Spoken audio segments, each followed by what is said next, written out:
우리는 믿음의 조상 아브라함을 통해서 믿음이 무엇인지를 구체적으로 배우고 있습니다.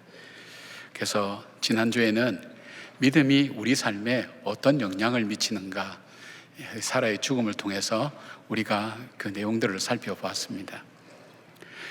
믿음이 우리 삶에 미치는 영향할 때 크게 세 가지로 말씀을 드렸죠. 첫째는 믿음은 우리의 인생을 아름답게 살게 만든다, 그렇게 말씀드렸습니다. 아름답게 산다는 것은 어떤 표현인가 할 때에 시냇가에 심겨온 나무처럼 살게 하신다는 거죠. 그러니까 내 인생이 비록 태어나면서 또 환경이 황무지와 같다 할지라도 어떤 사람이 고랑을 파서 물을 흘려보내서 그곳에 시냇물을 흐르게 하고 그 주변이 푸르게 만든 것처럼 인생의 황무지 속에서 하나님께서 그렇게 우리 인생을 푸르르게 만들고 그 시절마다 열매를 맺는 인생으로 만들어 가신다, 이제 그런 의미가 될 수 있죠. 또 아름답게 만든다는 것은 그 삶이 형통하게 산다, 여러 가지 해석할 수 있지만 형통하게 산다는 것을 좀 포괄적으로 설명하면 정말 인간답게 살게 해주신다, 그런 의미죠.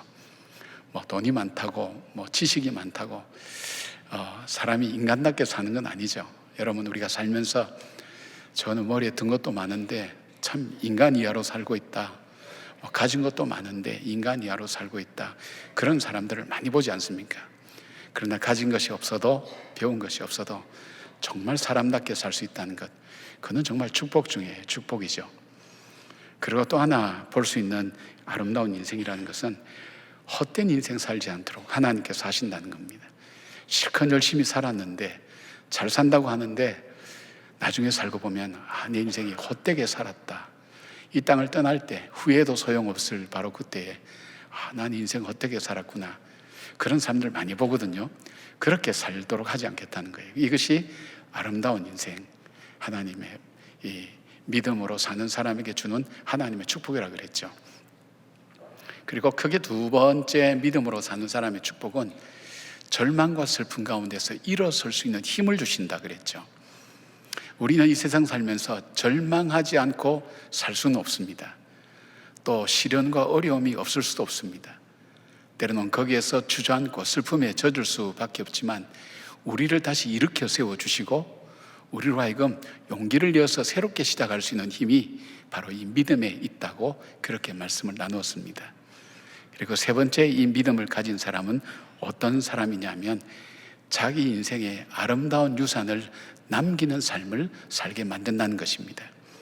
우리가 지혜가 많아가지고 내가 먼 미래를 바라보면서 100년, 200년, 아브라함처럼 600-700명 내다보면서 그렇게 오늘을 선택하면 결정하면 참 좋겠지만 우리는 사실 눈앞의 것도 잘 알지를 못하잖아요.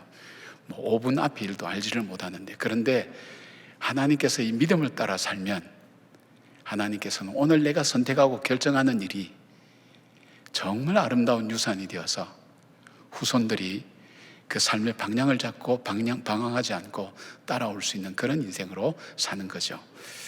이것이 믿음이 우리 삶 속에 준 영향입니다. 그러니까 여러분께서 근데 믿음으로 살기는 참 어려운 세상이니까 하나님 말씀 의지하고 주님 의지하면서 믿음으로 끝까지 살아내게 될 때 우리가 생각하는 그런 멋있고 행복하고 사람들이 부러워하는 그것은 아니라 할지라도 정말 하나님 보시기에 정말 복된 인생, 그런 인생으로 살아갈 수 있다는 것을 여러분이 기억하면서 믿음으로 살아가는 우리 모두가 되기를 바랍니다.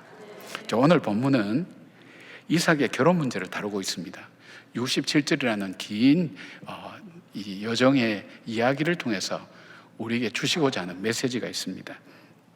이것은 뭐냐면 믿음이 우리 삶 속에 구체적으로 어떻게 적용되어 나타나는가 하는 것입니다. 내가 예수도 잘 믿고 교회 출석도 잘하고 봉사도 하지만 그러나 실제적으로 이 믿음이 내 삶 속에 역사하는 그 모습은 어떤 모습인가, 이것을 우리가 볼 수 있습니다. 이삭의 결혼 문제를 통해서 볼 수 있죠. 사람들이 살면서 얘기합니다. 아이를 기르는 사람은 자기가 결혼해서 보니까 육아가 참 어렵다, 그런 얘기를 합니다. 근데 살다 보면 육아만 어려운 게 아니라 더 힘든 것이 자녀를 대학 보내는 게 참 어렵답니다. 대학 보낼 때 얼마나 고생 많습니까? 근데 이것보다 더 힘든 게 있답니다. 자녀를 결혼시키는 일입니다. 공감하시죠? 그죠? 예. 아직 공감을 못하는 분들이 꽤 많은데 앞으로 그런 일을 겪게 될 겁니다. 예. 자녀를 결혼시키는 게 참 어렵다. 근데 그보다 더 어려운 일이 있습니다. 어떻게 죽느냐 하는 문제. 그래서 죽느냐 하는 문제는 다음 주를 우리가 한번 살펴볼 거고요. 이번 주일은 결혼에 대한 아브라함, 그의 믿음은 어떤 모습으로 나타났을까? 단순히 이걸 결혼이라고 이렇게 보지 마시고요.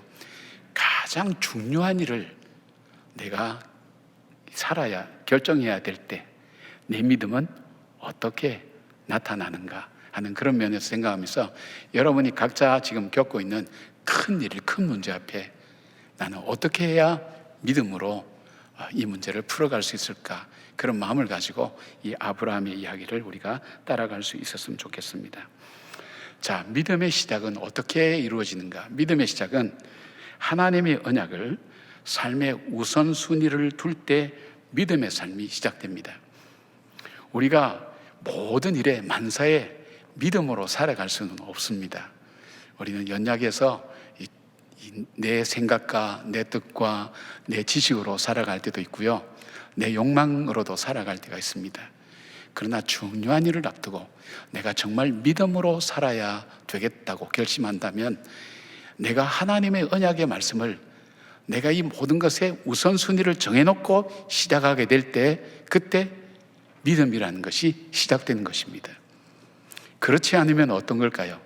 내 욕심의 시작, 내 욕망의 시작, 환경과 상황에 따라서 사는 삶의 시작이 되면 그 삶의 열매는 썩어질 것을 거두게 되겠죠.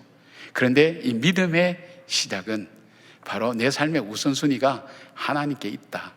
바로 그것을 세우고 그것을 이루기 위해서 선택하고 결정해 나가는 그 과정이 믿음의 시작이라고 볼 수 있습니다.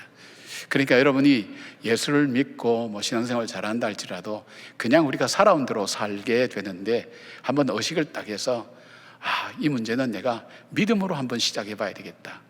하나님 말씀을 따라서 한번 해봐야 되겠다. 그런 마음을 가질 때 믿음 시작된다는 것입니다.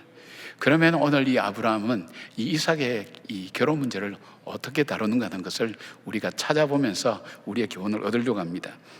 2절에서 4절 보니까 이렇게 되어 있습니다. 아브라함이 자기 집 모든 소유를 맡은 늙은 종에게 이르되 청하건대 내 허벅지 밑에 내 손을 넣으라. 내가 너에게 하늘의 하나님 땅의 하나님이신 여호와를 가리켜 맹세하게 하노니 너는 내가 거주하는 이 지방 가나안 족속의 딸 중에서 내 아들을 위하여 아내를 택하지 말고 내 고향 내 족속에게로 가서 내 아들 이삭을 위하여 아내를 택하라고 그렇게 이야기를 합니다. 이 말씀 속에 보면 아브라함이 믿음으로 우선순위를 세우고 자녀의 결혼 문제를 결단하며 나가는 것을 잘 보여주고 있습니다. 이때가 아브라함이 사라를 떠나보낸 지 3년의 세월이 흘렀고 나이가 140이고요. 아울러 이삭은 40살이 되었을 때 일입니다. 그러니까 아브라함이 사라가 떠나는 걸 보면서 나도 언젠가는 떠나겠구나. 그런데 나이가 들어가는 저 이삭을 결혼을 시켜야 되는데 자기가 남은 인생의 많은 일 중에 이 자녀를 정말 복의 자녀로 결혼시키는 것보다 자기 삶에 더 중요한 것이 없다고 받아들이게 되었어요. 그런데 그가 하나님의 언약을 따라서 이 문제를 풀어가겠다고 결단하는 겁니다. 왜냐하면 이삭은 하나님의 언약을 따라 태어난 아브라함의 씨로 이 아들을 통해서 큰 민족을 이루고 이 후손들을 통해서 열국이 복을 받을 뿐 아니라 이 땅을 그 후손들에게 주실 것을 약속하셨기 때문입니다. 근데 이 약속이 이루어지기 위해서는 이삭이 무엇보다도 하나님을 잘 믿어야 돼요. 하나님 말씀대로 살아야 돼요. 그리고 이곳에 살아야 가능한 일이기 때문에 아브라함은 이삭뿐 아니라 이삭의 아내 될 사람이 얼만큼 중요한가 하는 것을 아는 사람이었습니다. 창세기 2장 24절 보니까 이러므로 남자가 부모를 떠나 그의 아내와 합하여 둘이 한 몸을 이룰지로다. 이것이 하나님 말씀입니다. 근데 이삭과 한 몸을 이룰 아내를 만나는 것이 가장 중요한 문제라는 것을 그가 인식하는 이유는 뭐냐면 누구하고 한 몸을 이루냐가 그 삶이 달라지기 때문입니다. 고대는 결혼이라는 것이 남자와 여자의 만남이라기보다는 집안과 집안의 만남이고, 더 나아가서는 각각 그 집안에 섬기는 신과의 결합을 의미하기 때문입니다. 그래서 어떤 사람과의 만남은 그 가문이 섬기는 신과 섞이게 되는 것입니다. 이것이 혼합주의입니다. 하나님께서 가장 싫어하는 것이죠. 그래서 아브라함은 하나님의 복이 바로 자신과 후손에게 영원히 흘러가기 위해서는 이삭이 같은 근본을 가진 사람을 만나야 된다고 생각했습니다. 요즘 말로 하면 같은 믿음을 가진 사람이라고 그렇게 얘기할 수 있죠. 그런데 둘러보니까 이 가나안 땅은 우상숭배와 음란과 제약으로 가득 찬 사람들이 살고 있었습니다. 이곳에서는 같은 근본을 가진 사람을 만날 수가 없다고 판단합니다. 하나님께서 가나안 땅에 들어가기 전 모세를 통해서 신명기 7장 3절 4절에 이렇게 말씀합니다. 또 그들과 혼인하지 말지니 내 딸을 그들의 아들에게 주지 말 것이요 그들의 딸도 내 며느리로 삼지 말 것은 그가 내 아들을 유혹하여 그가 여호와를 떠나고 다른 신들을 섬기게 함으로 여호와께서 너희에게 진노하사 갑자기 너희를 멸하실 것임이니라. 그렇게 말씀하셨어요. 그러니까 이 가나안 땅에 있는 여자들과 결혼하게 되면, 그 둘이 한 몸이 되면 이삭은 반드시 그 여자에 의해서 믿음의 길을 떠나게 되고, 믿음의 길을 떠나게 되면 하나님의 언약의 축복을 이루지 못한다는 것을 아브라함은 위기의식을 느낀 거예요. 그래서 하나님 말씀을 순종하기 위해서, 복 있는 후손을 만들기 위해서 하나님 말씀에 우선순위를 두고 그는 선택하고 결정하게 됩니다. 그것이 뭐냐 하면 저 멀리 700km나 떨어진 곳, 그리고 두세 달을 가야 되는 곳, 그곳 자기 본토 친척 아비 집에서 바로 이 아내를 구하여 오겠다는 생각을 하게 되는 것입니다. 그러면서 자기 종에게 왜 자기가 자기 족속을 위해서 이삭의 아내를 구해야 되는지 설명합니다. 아브라함은 하나님을 이렇게 고백하죠. 하늘의 하나님, 땅의 하나님. 이 말씀, 이 고백의 뜻은요, 하늘의 하나님은 우주를 창조하시고 역사를 주관하시는 크고 놀라우신 하나님, 그런 의미입니다. 그런데 땅의 하나님은 그렇게 크신 하나님임에도 불구하고 하나님은 오늘 인간의 생사화복을 주관하시고 오늘 내가 살아가는 삶의 여정을 간섭하시고 인도하시고 축복하시는 그 하나님이라는 그 고백입니다. 하나님은 내가 겪고 있는 이 문제, 그리고 내가 고민하는 이 문제도 능히 아시고, 하나님은 그 뜻을 따라서 하나님께서 이미 이 이삭의 아내를 준비해 주셨다는 그 확신을 갖게 되는 것입니다. 그러면서 이 믿음이 이 종에게도 전달되도록 하기 위해서 늙은 종, 그러니까 아브라함이 겪었던 모든 것을 같이 알고 있는 이 늙은 종에게 얘기합니다. 너 손을 내 허벅지 밑에 넣으라고 그렇게 얘기합니다. 이 허벅지로 번역된 예레키의 원형 예레크라고 하는 것은 엉덩이와 연결된 넓적다리를 말하는데요, 이 말은 남자의 생식기를 가르치는 표현입니다. 그러니까 아브라함은 늙은 종에게 자기의 생식기 밑에 손을 놓고 맹세하라는 것입니다. 이게 무슨 의미냐? 우리가 흔히 맹세하는 것은 짐승을 쪼개놓고 그 사이에 맹세한 두 사람이 지나가서 안 지키면 이렇게 죽는다, 이런 표현의 맹세가 많았지만 이 맹세는 정말 특별한 맹세의 방법입니다. 가장 엄숙하고 강력한 맹세를 할 때 취하는 것으로 지키지 않을 때 바로 저주를 받게 되리라는 경고의 의미가 들어있고요, 또 생식의 상징인 사타구니에 손을 넣음으로 대를 이어 충성한다는 의미가 포함되어 있습니다. 자기 삶의 가장 중요한 일이 바로 하나님께서 약속하신 복을 이어받을 이삭의 결혼이고, 이 일은 자기 죽음을 앞두고 반드시 이루어야 될 가장 중요한 일로 그는 여기게 된 것입니다. 그리고 하나님이 약속하신 그 언약이야말로 인생을 살면서 가장 복된 것이라는 확신을 갖고 있었어요. 우리가 1절 시작할 때 그랬죠. 하나님께서 범사에 아브라함을 축복하셨다 그랬죠. 복을 주셨다 그랬죠. 바로 아브라함은 복을 주시는 그 하나님, 그 하나님이야말로 세상의 어떤 것과 바꿀 수 없는 굉장히 중요한 삶이라는 것을 그는 확인하고 있었어요. 근데 이제 늙은 종이 그 아브라함 얘기를 듣고 이제 그렇게 현실적인 질문을 합니다. 주인이시여, 내가 갔는데 700km를 갔는데 정말 이삭의 아내라고 생각되어서 같이 가자 할 때 안 따라오면 어떻게 하겠습니까? 그렇잖아요, 그죠? 여러분, 뭐 사진이 있습니까? 뭐 어떻게 자랐다는 무슨 뭐 자기소개서가 있습니까? 아무것도 없어요. 그냥 가가지고 우리 주인이 기도하는 가운데 이곳에 가라 그랬다. 가면 있을 거라고 예비됐다고 했다. 그 사람이 바로 당신이다. 같이 가자. 따라올 여자 있나요?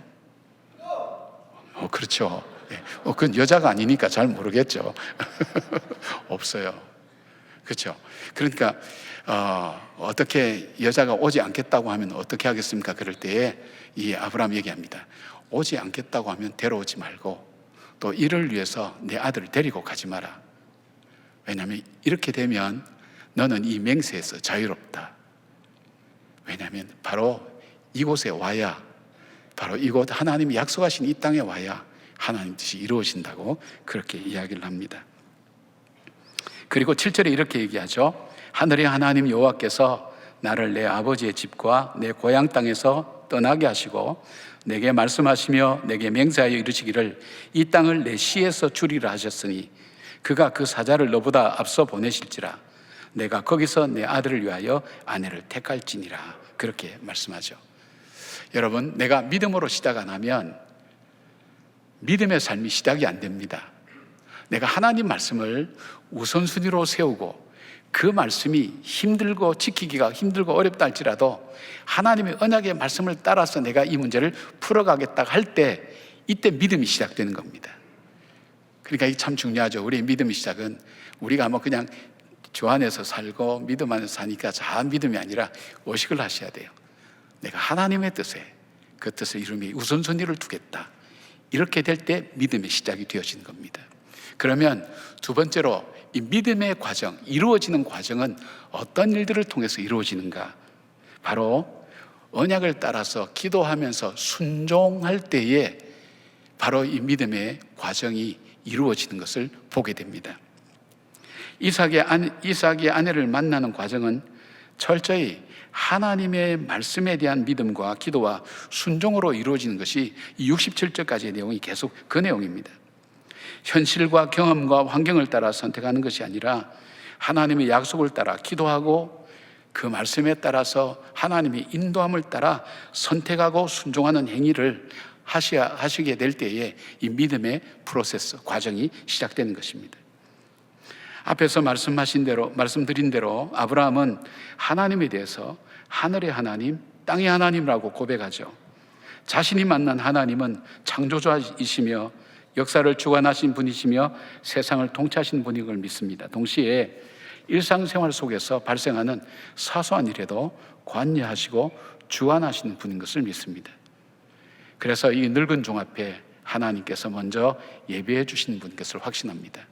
우리 22장 이삭을 제물로 드릴 때 그 마지막에 뜬금없이 나오는 본문이 내용이 하나 있었죠. 그건 뭐냐면 아브라함 가정에 족보가 등장하는 거죠.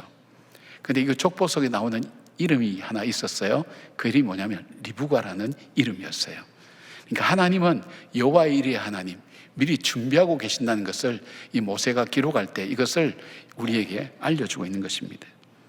자, 늙은 종이 700km라는 먼 길을 걸어서 두세 달의 길을 걸어서 아브라함의 고향 하란에 도착합니다. 그가 제일 먼저 한 것은 12절 보니까 하나님께서 예비하신 이삭의 아내를 순적하게 만나게 하시고 그것을 분별하는 지혜를 주시고 하나님 말씀 앞에 순종하게 해달라고 제일 먼저 그것부터 기도합니다. 기도하는데 그 샘 곁에 있었는데 보니까 이 자매가 물을 뜨러 오는 거예요. 자매들이 21절 보니까 그 사람이 그를 묵묵히 주목하여 여호와께서 과연 평탄한 길을 주신 여부를 알고자 하더니, 쉽게 말하면 그가 기도한 대로 이루어지는 것을 살펴보는 거예요. 그러니까 우리가 중요한 것은 하나님이 약속을 우리에게 주셨는데 이 약속을 이루기 위해서 하나님 주님의 인도하심을 구합니다 하는 기도를 하셔야 돼요. 기도하시고 하나님이 인도하신 대로 순종하는 거예요. 그죠? 아브라함도 마찬가지잖아요. 갈 바를 알지 못하고 하나님 인도하심 따라 본토 친척 아비 집을 떠났다 그랬죠. 어디로 갈지 몰라요. 그는 하나님의 인도하심만 따라갔어요. 마찬가지로 인도함을 따라가고 때로는 이해가 안 되고 내가 받아들이지 못해도 순종하며 가는 과정 속에 믿음의 역사들이 일어나는 것을 봅니다. 그런데 한 소녀가 와서 이 물을 들어가는데, 이 우물이 어떤 물인가 하면 우리가 그냥 뜨레박을 내려서 이렇게 올리는 물이 아니라 밑으로 쭉 이렇게 파여 있어서 밑으로 내려가서 웅덩이에서 물을 뜨는 겁니다. 그러니까 평지에 있는 것보다는 밑으로 내려가는 수고를 해야 되겠죠. 그리고 물을 떠서 어깨에 맵니다. 우리처럼 이렇게 머리에 이지 않고 어깨에 메어서 물을 떠가오는 그 자매에게 얘기합니다. 나에게 물 좀 달라고 그렇게 얘기합니다. 물을 주죠. 그런데 물을 주는데 이 소녀가 물만 주는 게 아니라 무슨 얘기하는가 하면 당신의 낙타들에게도 물을 드리겠습니다, 그러는 거예요. 그 눈에는 지치고 힘든 이 사막길과 광야길을 걸어온 낙타는 물을 안 먹고도 올 수가 있거든요. 그 대신 물을 먹으면 엄청나게 많이 먹어요. 그러니까 바로 이 엘리에셀 이 종에게 주고 내려가서 물을 떠서 낙타 한 마리에게 이거 다 줘도 모자라는 거예요. 그러면 몇 번 정도, 최소한 몇 번 정도 왔다 갔다 할까요? 11번 정도는 왔다 갔다 한 거예요. 최소한. 아무 말 없이 그걸 묵묵히 하는 거예요. 근데 이 늙은 종이 그걸 보고 도와주든지 뭘 하면 좋은데 묵묵히 바라만 보고 있는 거예요. 아마 리브가 입장에서는 조금 속이 상했을지도 몰라요. 그러나 끝까지 했어요. 그걸 통해서 이 늙은 종이 살필 수 있었던 것은 이 아이의 성품과 믿음을 보는 거예요. 이 과정을 통해서 바로 자기뿐 아니라 낙타에게도 관심을 갖고 배려를 해주는 이 넓고 그리고 섬세한 마음을 보게 된 겁니다. 그리고 하나님께 감사합니다. 그리고 그 소녀에게 선물을 주죠. 금을 선물로 줍니다. 그러면서 누구냐고 물어보는데 얘기를 들어보니까 이 사람이 누군가 하면 바로 아브라함의 동생, 바로 이 나홀의 그 집안인 겁니다. 그 집안이 이게 손녀인가 그렇습니다. 그러니까 바로 만난 거예요. 그래서 또 묻습니다. 내가 그 집에 가서 잘 방이 있느냐 그랬더니 당신이 주무실 방만 있는 게 아니라 낙타에게 먹일 그리고 이 음식도 있고 그 다음에 낙타를 머물게 할 수 있는 것도 있다고 가자고 그래서 집으로 모시고 가게 됩니다. 근데 하나님께 감사합니다. 이게 바로 이 종이 하나님께 감사하면서 바로 이 가니까 이 부두엘, 이 리브가의 아버지 부두엘과 이 오빠인 라반이 거기 있는 겁니다. 그래서 가서 왜 자기가 여기까지 오게 됐는지 자초지종하고 당신 알던 그 아브라함은 늙음하게 하나님께서 자녀를 주셔서 이삭을 낳았는데 그 이삭의 그 아내를 여기에서 찾아오라고 그렇게 말씀하셨다고. 그럴 때 이들이 어떻게 합니까? 믿음으로 받아들인 거예요. 하나님이 하신 일인데 여기 여호와 하나님이라고 말한 거 보면 하나님을 이 사람도 믿고 있었던 거예요. 여호와 하나님께서 하신 일인데 우리가 어떻게 갖다붙어 얘기를 하겠느냐. 순종하는 거예요. 그렇잖아. 왜 늙은 사람이 와가지고 아브라함하고 관련이 있다 그러면서 그 사기치는 거하고 똑같지 않습니까? 근데 이 아내를 데려오라 그랬다. 이 여자를 데리고 이게 인신매매범인지 어떻게 합니까? 근데 그 말을 듣고 난 다음에 순종하는 거예요. 여러분 이게 참 놀라운 게 아브라함의 신앙이 바로 이 라반과 부두엘에게 영향을 주죠. 또 영향을 여기서만 주는 게 아니라 이 신앙이 리브가에도 영향을 주는 거예요. 어떤 일이 있냐면 그렇게 해서 다음날 자고 난 다음날 이 종이 저는 오늘 떠났으면 좋겠습니다. 그러니까 그 가족들이 이별할 시간을 달라고 열흘 정도 좀 머물다가 그래 가라고. 아닙니다. 나는 가야 됩니다. 하도 그러니까 그러면 리브가의 뜻대로 하자. 그래서 리브가에게 물어봤어요. 리브가야, 이분이 오늘 떠나자 그러는데 너 갈래? 그랬더니 리브가가 간다고 대답합니다. 참 이해가 안 되죠. 이 리브가의 믿음을 볼 수 있는 게 리브가라는 이 원래 이름이 어디서부터 왔냐면 라바크라는 단어에서 파생된 건데 이 단어는 어린 동물을 잡아낼 때 쓰는 고리로 된 줄을 말합니다. 줄을 의미하는 거예요. 그러니까 이게 참 이 표현을 잘된 찬송이 28장 3절 말씀에 있어요. 주의 귀한 은혜 받고 일생 빚진 자 되네 주의 은혜 사슬 되사 나를 주께 메소서 우리 마음은 연약하여 범죄하기 쉬우니 하나님이 받으시고 천국인을 치소서. 이 가사를 보면 나를 주의 은혜의 사슬로 메어서 은혜의 길에서 벗어나지 않게 하시고 하나님 뜻 안에서 살게 하십시오. 우리 마음은 연약하여 범죄할 수밖에 없습니다. 이 간절한 기도가 이 찬송 속에 있는 거예요. 바로 이 리브가 있듯이 그거예요. 나의 삶을 주님의 은혜에 묶어둡니다. 그러니까 하나님 말씀의 은혜를 따라 살아갈 때 믿음의 눈을 열어서 순종할 수 있는 거예요. 그 과정을 따라갈 수가 있는 거예요. 여러분 이 찬송 부를 때 그런 의미를 가지고 하나요?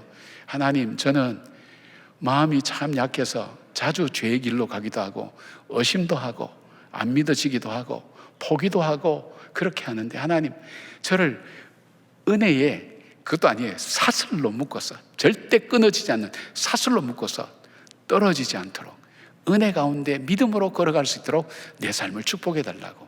그 믿음이 있었기에 가능한 거예요. 뭐가 있죠? 그 믿음 가지고 순종했어요. 여러분 이 과정을 이렇게 지켜보면요, 바로 기도하고 분별하고 인도하는 대로 순종하고, 이 과정이 하나 연결되면서 바로 이삭의 아내 리브가가 가나안 땅으로 오게 되는 귀한 역사가 일어납니다. 이 기적이죠 사실. 여러분 우리가 믿음으로 하겠다 하고 하나님의 인도함을 구하는 기도를 드리지 않으면 의미가 없죠. 인도함을 구할 때 어떤 기도합니까? 하나님 분별할 수 있는 지혜를 주십시오. 그리고 저로 하여금 때로는 받아들이기 어려운 일이 있다 할지라도 하나님 인도하시면 순종할 수 있는 마음을 주십시오. 그 기도를 하죠. 그 인도함을 따라갈 때 이것을 통해서 뭐를 발견하게 됩니까? 아, 우리 하나님은 이런 하나님이구나. 그 하나님을 통해서 자신을 보기도 하고 이 일이 어떻게 하나님께서 이루어 가신가 하는 것을 보는 은혜가 이들 속에 있는 것을 보게 됩니다. 믿음의 거장들이 나오는 히브리서 11장 보면 믿음의 선택과 이 순종이라는 것이 쌍두마차처럼 나옵니다. 그래서 우리가 믿고 순종할 때 홍해도 갈라졌죠. 믿고 순종할 때 요단강도 갈라졌죠. 밤새도록 그물을 던졌지만 고기를 잡지 못한 베드로가 말씀에 의지하여 그물을 내릴 때 그물이 찢어질 만큼 고기가 잡혔죠. 그것만 그렇게 된 것이 아니라 그것으로 인해서 그는 하나님 앞에 구원을 받으면서 복음의 사도로 부름받는 바로 거룩한 사명의 사람이 된 것을 봅니다. 여러분 우리의 믿음이 언제 성장해요? 하나님 말씀을 지키겠다고 결단하고 그 말씀을 지키기 위해서 지혜 달라고, 분별력 있는 지혜 달라고 기도하고, 그리고 인도함 따라 갈 수 있는, 순종할 수 있는 마음 달라고 하는데 그 과정을 통해서 뭘 경험해요? 하나님의 기적을 경험하고 인도함을 경험하게 되고, 그리고 그것을 통해서 하나님이 어떤 분인가를 더 알게 되고, 그리고 내가 어떤 사람인가를 알게 되면서 믿음이 성숙되어져 가고 성장해 가는 거예요. 여러분에게 왜 저와 여러분에게 이런 게 별로 없는가 하면 믿음으로 안 하기 때문에 그런 거예요. 그러니까 하나님 부어주셔도 이 믿음으로 해야 되는 그게 없으니까 이적과 기적도 없고요, 또 하나님을 또 알지도 못하고 그냥 신앙이 성장하지 않고 정체되어 있는 거예요. 그러니까 여러분이 지금 귀중히 여기는 것이 있다면, 소중한 결정을 해야 된다면 마음에 먼저 이렇게 결단을 해보십시오. 하나님, 저는 하나님의 약속 믿고 그 약속을 따라서 이 일을 한번 해보랍니다. 근데 해보려고 하니까 너무나 터무니없어. 700km를 가야 돼. 그리고 2-3달을 가야 돼요. 이 늙은 종이 얼마나 힘들겠어요. 밑도 끝도 없어요. 그냥 가서 얘기하고 기다리는데 철저하게 하나님의 인도함을 구하면서 하나님의 역사하심을 체험하게 되고, 바로 이삭의 아내를 리브가를 통해서 오게 되는데, 믿음, 순종, 이것을 통해서 하나님 역사가 이루어진 것을 봅니다. 그게 간증거리가 있는 거예요. 순종이 없으면 간증거리가 없어요. 사랑하는 여러분, 여러분에게 이 믿음의 과정을 통해서 믿음도 성장할 뿐 아니라 여러분에게 수많은 간증을 통해서 사람들에게 거룩한 영향력을 줄 수 있는 여러분 되기를 바랍니다. 세 번째, 이 믿음의 완성은 그러면 어떨 때 일어나는가? 믿음의 완성은 하나님을 만날 때, 그때 이루어지지만, 사실 우리가 믿음으로 시작한 이 일의 완성은 언제 이루어지는가 하면 믿음의 유산이 계승될 때에 믿음의 완성이 일어납니다. 그러니까 이 믿음이 나만의 경험이 아니라 나로 인해서 나와 함께 있는 내 자녀와 내 이웃이 이 믿음의 고백을 함께하고 그렇게 살아갈 때, 그때야 믿음의 완성이 이루어졌다고 얘기하는 거예요. 여러분이 신앙생활 열심히 하고 또 교회 생활도 열심히 하고 봉사도 많이 했지만 여러분의 믿음과 삶이 여러분 자녀들에게 계승이 안 된다면 아직 믿음은 완성되지 않았어요. 계속 그 일을 하셔야 돼요. 그리고 내가 속한 회사나 가정이나 공동체가 내 믿음의 영향력이 나타나고 증거되는 일들을 볼 수 있어야 돼요. 여러분 오늘 여기서 보면 이 아브라함의 종 엘리에셀은 하나님 앞에 그렇게 고백합니다. 27절을 보니까 이렇게 되어 있어요. 이르되 나의 주인 아브라함의 하나님 여호와를 찬송하나이다. 나의 주인에게 주의 사랑과 성실을 그치지 아니하셨사오며 여호와께서 길에서 나를 인도하사 내 주인의 동생 집에 이르게 하셨나이다. 그 고백을 하는 거예요. 이 고백을 하는 거예요. 그런데 어떻게 고백해요? 하나님을 찬송하나이다. 그 하나님 뭐냐? 나의 주인의 하나님. 그 주님은 사랑, 헤세드죠. 자비, 긍휼, 성실, 진실한 것. 거짓으로 하지 않고 진실하게. 그것을 하나님이 그치지 않았다는 거예요. 그걸 자기가 봤다는 거예요. 아브라함을 그렇게 축복하시는 걸 봤다는 거예요. 근데 그 하나님이 나를 길에서 인도하여서 오늘 여기까지 내가 올 수 있도록 하셨다는 것을 그렇게 그는 고백하는 거예요. 그러니까 여기에 이끌다, 나를 여기까지 이끌었다 할 때 나라는 이 뜻이 완결형으로 되어 있는데 이 말은 뭐냐면 그 하나님의 인도함을 따라서 왔는데 오늘 이 자리가, 오늘 이 사건이 하나님이 인도하신 삶의 결과입니다. 그렇게 고백하는 거예요. 아브라함의 고백이 이 종에게 연결돼서 나타나는 거예요. 여러분은 여러분의 고백을 여러분 자녀들이 엄마 내가 이렇게 했더니 정말 하나님께서 함께 하셔서 이런 얘기를 들어보셨나요? 안 들어보셨으면 진지하게 고민하셔야 돼요. 저는 참 재밌는 게 표현합니다. 우리 가정 얘기를 해서 미안한데 저희 집사람은 가끔 돌아가신 저희 어머니 어록을 잘 외워요. 어머니 말씀하신 그 믿음의 언어들을, 표현들을 잘 사용해요. 제가 속으로 이렇게 말씀 준비하면서 우리 어머님은 참 신앙 안에서 성공하신 분이다. 며느리가 그것을 따라서 순종하고 함께하는 거 보면서 참 감사하다. 저도 그런 게 있거든요. 힘들어서 지쳐서 어머니 이건 안 될 것 같아요. 그래서 걱정하지 마라. 하나님은 계획이 다 있을 거야. 그리고 옛날에는 뭐 예언기도도 받으러 다니고 그랬거든요. 그런데 예언이 좋게만 나오지 않을 수도 있잖아요. 그래서 걱정을 하면 기다려봐라. 믿음은 예언도 바꾼다. 저는 이런 얘기는 어디서도 찾아보지 못했어요. 근데 실제 그렇잖아요. 예언이 됐다 할지라도 성경 보면 믿음으로 그 예언을 바꿨잖아요. 하나님이 그렇게 하시잖아요. 멸망시키려고 했다가 믿음으로 기도한 모세 기도를 들으시고 그 백성과 함께 동행해 주잖아요. 하나님 역사라는 게. 그러니까 이런 어떤 생각들이 나는 거예요. 그러면서 동시에 나는 내가 믿음으로 살았던 것을 내 딸이 그렇게 입술로 고백하면서 하는가 다시 한번 돌아보게 됐어요. 자, 이것만 그런 게 아니에요. 엘리에셀만 아니고 이삭도 이 영향을 받았어요. 62절 보니까 이삭이 브엘라헤로이에서 왔다고 말씀하고 있어요. 이 브엘라헤로이는 여러분이 말씀드린 것처럼 하갈이 사라의 박해를 피해서 도망가서 지쳐서 어떻게 해야 될지 모를 때 한 샘가에 있었는데 거기서 하나님의 사자를 만나죠. 만나서 하갈의 심정을 알고 이스마엘을 축복하겠다고, 그 아이를 놓으면 이스마엘 나라고 그 아들을 통해서 민족을 이루겠다고 그렇게 약속하죠. 그때 하갈이 정말 죽기보다 더한 어려움 때문에 도망쳐서 정말 광야로 가서 죽으려고 작정하고 가고 있는데 근데 하나님을 만난 거예요. 그래서 여기 이름을 뭐라 지었냐면 브엘라헤로이라고 지었어요. 뭐냐면 나를 살피시는 하나님, 살아계신 하나님, 그 하나님의 우물이다. 새롭게 소생케 하는 우물이다. 이 고백을 한 거예요. 바로 이삭이 바로 여기서 온 거예요. 그럼 이삭의 삶이 뭐라고 볼 수 있을까요? 어머니가 죽은 지 3년이에요. 이 90세에 얻은 아들이니까 얼마나 이 사라가 이 아들을 사랑했겠어요. 그 사랑 가운데 푹 젖어있던 이 이삭이 어머니가 떠나고 난 지 3년 되는 거기에서 얼마나 외로웠겠어요. 힘들었겠어요. 절망했을 거예요. 근데 그는 거기서 머물지 않았어요. 나를 아시는 하나님, 나를 살피시는 하나님, 살아계신 하나님, 그 하나님을 믿으면서 거기서 그는 삶의 자리를 정하고 그 다음 보니까 63절 보니까 이삭이 저물 때에 들이 나가서 묵상하다가 되어 있어요. 이 묵상이라는 표현이 라수아흐라는 단어인데 여기밖에 안 나온대요. 근데 이 뜻이 뭐냐면 일반적으로 기도하다, 어떤 목적을 가지고 기도할 때 이 표현을 쓴다 그래요. 이 단어의 뜻은 이삭이 자기의 결혼 문제를 두고 갔던 늙은 종이 무사히 돌아오기를 원하는 기도, 그리고 또 하나의 기도가 있다면 이 결혼은 하나님께서 나에게 주신 하나님의 섭리 안에 이루어지는 바로 그 일이라는 그 믿음을 고백하는 기도라는 거예요. 그리고 그는 기도하고 살폈다 그랬어요. 살폈다. 그래서 이 리브가를 만났어요.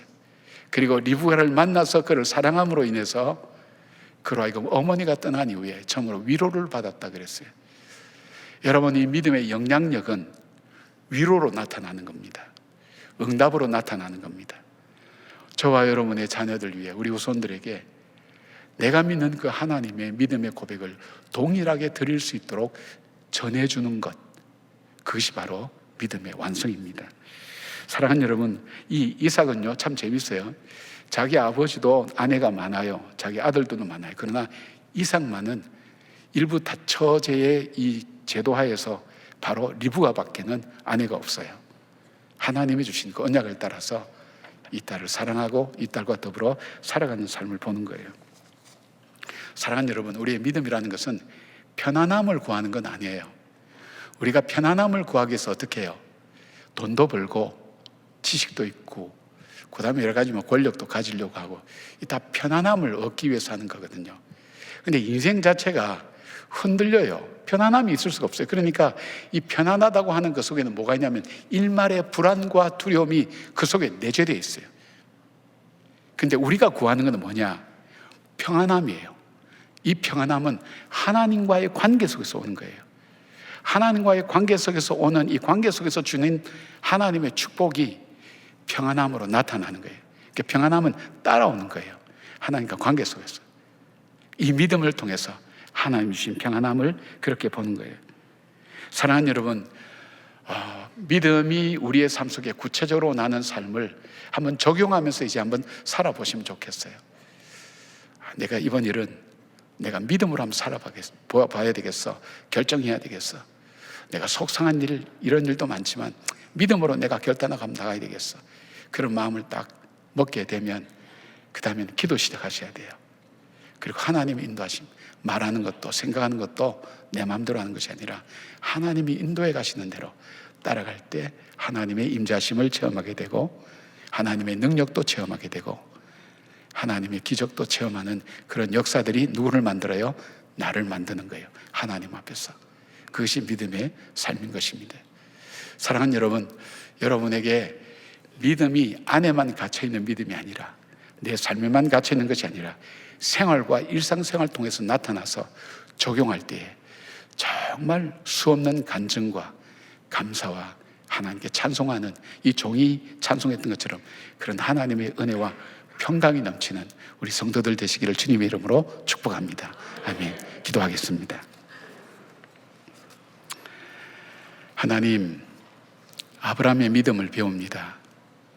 가장 중요한 일 앞에서 믿음으로 살겠다고 결단하고 700km나 가야 되고 또 오지 않을 수도 있는 여러 가지 어려운 문제도 많았지만 그 문제를 기도하면서 풀어가는 아브라함과 그 종 엘리에셀의 모습들, 순종하는 라반과 부두엘, 리브가의 모습을 통해서 이 믿음의 삶이 어떻게 열매를 맺어가는지를 저희들이 보았습니다.